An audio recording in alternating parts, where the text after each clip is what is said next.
பல்கலைக்கழக மாணவி பாலியல் வன்கொடுமைக்கு நீதி கேட்டும் தமிழக அரசிற்கு கண்டனம் தெரிவித்தும் பாஜக மகளிர் அணி சார்பில் மதுரையிலிருந்து சென்னை வரை பேரணி நடைபெறுகிறது. இதுகுறித்த கூடுதல் விவரங்களை செய்தியாளர் ஹரிகிருஷ்ணன் வழங்க கேட்கலாம். வணக்கம் ஹரிகிருஷ்ணன், சொல்லுங்கள். அண்ணா பல்கலைக்கழக மாணவி பாலியல் விவகாரம் தொடர்பாக பாஜகவின் மகளிர் அணி மதுரையிலிருந்து சென்னை வரை நீதி கேட்பு பேரணி நடத்த திட்டமிட்டு இருக்கின்றனர். இந்த பேரணிக்கு காவல்துறையினர் மறுப்பு தெரிவித்திருக்கும் நிலையில் தடையையும் மீறி அவர்கள் அங்கு போராட்டம் நடத்தி வருகின்றனர். இது தொடர்பான விவரங்களை பதிவு செய்யுங்கள். அங்கு அவர்கள் எழுப்பும் முழக்கங்கள் என்ன? எத்தனை பாஜகவினர் அங்கு குவிந்திருக்கின்றனர்? காவல்துறையினர் அவர்களை கட்டுப்படுத்த எந்தெந்த நடவடிக்கைகளை மேற்கொண்டிருக்கின்றனர்? அண்ணா பல்கலைக்கழக மாணவி பாலியல் வன்கொடுமைக்கு நீதி கேட்டு பாஜக பேரணி சற்று நேரத்தில் தொடங்க இருக்கிறது. காவல்துறை அனுமதியை மீறியும் தடை விதித்திருப்பதை மீறியும் தற்போது போராட்டம் நடத்த திட்டமிட்டிருக்கிறார்கள். சென்னை அண்ணா பல்கலைக்கழக மாணவி பாலியல் வன்கொடுமை நீதி கேட்டும் தமிழக அரசு உரிய நடவடிக்கை எடுக்காமல் உண்மையை மறைக்க முயல்வதாக கூறி பாஜகவின் மகளிர் அணி சார்பிலே மதுரை முதல் சென்னை வரைக்கும் இந்த பேரணி நடைபெறுகிறது. மதுரை சிம்மக்கமல் செல்லமுத்தம்மன் கோவிலில் உள்ள கண்ணகி சிலையிலிருந்து பாஜக மகளிர் அணி மாநில தலைவர் உமாரதி தலைமையில் நடைபெறும் இந்த நீதி கேட்பு பேரணியை துவக்கி வைக்கிறார். மொடக்குறிச்சி எம்எல்ஏ சரஸ்வதி உள்ளிட்ட பாஜக நிர்வாகிகள் பங்கேற்றிருக்கிறார்கள். இந்த பேரணி திண்டுக்கல், திருச்சி, விருத்தாச்சலம், விழுப்புரம் வழியாக சென்னை சென்றடைகிறது. அதன் பின்னர் பாஜக மாநில தலைவர் அண்ணாமலை தலைமையில் மாநில ஆளுநர் RN ரவியை சந்தித்து மனு அளிக்க இருக்கிறார்கள்.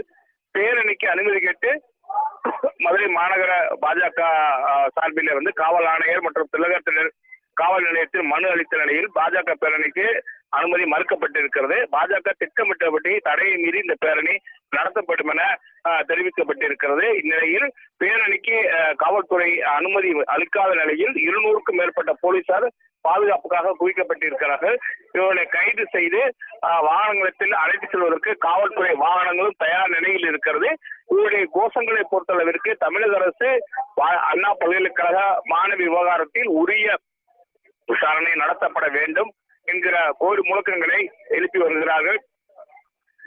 இவருடைய போராட்டத்தை பொறுத்தளவிற்கு இங்கு மதுரை சிம்மக்கல் வடக்கு வாசலில் இருக்கக்கூடிய செல்லத்தம்மன் கோவிலில் இருந்து புறப்படுகிறது. ஆனால் இதற்கான 3 பாதைகள் இருக்கிறது. இந்த 3 பாதைகளையும் தற்போது அவர்கள் காவல்துறையினர் தடுப்பு வேலிகள் அமைத்து அடைத்து வைத்திருக்கிறார்கள். நடந்து வருவதற்கு மட்டுமே அனுமதி அளிக்கப்பட்டு இருக்கிறது. தயார் நிலையிலே சிம்மக்கல் பகுதியில் 3க்கும் மேற்பட்ட போலீஸ் பேருந்துகளை நிறுத்தி வைக்கப்பட்டிருக்கிறது. காவல்துறையினர் அந்த 200க்கும் மேற்பட்ட காவல்துறையில் பெரும்பான்மையானோர் பெண் காவலர்கள். அவர்களுடைய மகளிர் அணி போராட்டம் என்பதால் பெண் காவலர்களை வைத்து கைது செய்வதற்கு திட்டமிடப்பட்டு இருக்கிறது. இந்த கோவிலிலிருந்து தீச்சட்டி எடுத்து இந்த போராட்டத்தை தொடங்க இருப்பதாக தெரிவித்திருக்கிறார்கள். தொடர்ந்து காவல்துறையினர் பாதுகாப்பு பணியை மேற்கொண்டு வருகிறார்கள். போராட்டத்தை பொறுத்தளவிற்கு இங்கு 200க்கும் மேற்பட்ட மகளிர் அணியினர் தற்போது வந்திருக்கிறார்கள்.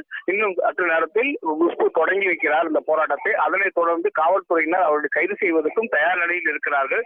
இந்த போராட்டத்தை பொறுத்தளவிற்கு பாஜக சேர்ந்த பெண் ஒருவர் கண்ணகி வேடமிட்டு கைகளில் சிலம்புடன் நீதி கேட்கும் வழியாக போராட்டத்தில் ஈடுபட்டிருக்கிறார்கள். அது தவிர ரஷ்யாவை சேர்ந்த ஒரு பெண் ஒருவர், சுற்றுலா பயணி ஒருவர் இந்த போராட்டத்தை சாராம்சங்களை கேட்டு இவர்களுக்கு ஆதரவு தெரிவித்து அவர்களுக்கு வாழ்த்துக்களை தெரிவித்தார். இப்படியே தொடர்ந்து இங்கு ஒரு போராட்டம் தொடங்குவதற்கு முன்பாக பல்வேறு நிகழ்வுகள் நடைபெற்றது. இங்கு போராட்டம் தொடங்கியவுடன் ஒரு மேடை அமைக்கப்பட்டிருக்கிறது. அந்த மேடையில் நின்று நடிகை குஷ்பு மற்றும் மாநில மகளிர் அணி தலைவர் உமாரதி ஆகியோர் பேச இருக்கிறார்கள். அதன் பின்பாக இங்கிருந்து ஊர்வலமானது சற்று நேரத்தில் தொடங்க இருக்கிறது. ஆனால் அவர்களை தடுத்து நிறுத்தி கைது செய்வதற்கும் காவல்துறையினர் தயார் நிலையில் இருக்கிறார்கள். கனகா, பாஜக நிர்வாகி குஷ்பு இன்னும் சற்று நேரத்தில் மதுரை சிம்மக்கல்லில் பாஜக மகளிர் அணி சார்பாக நடத்தப்படும் நீதி கேட்பு பேரணியை தொடங்கி வைக்க இருக்கிறார். இது தொடர்பான விவரங்களை பதிவு செய்தமைக்கு நன்றி ஹரிகிருஷ்ணன்.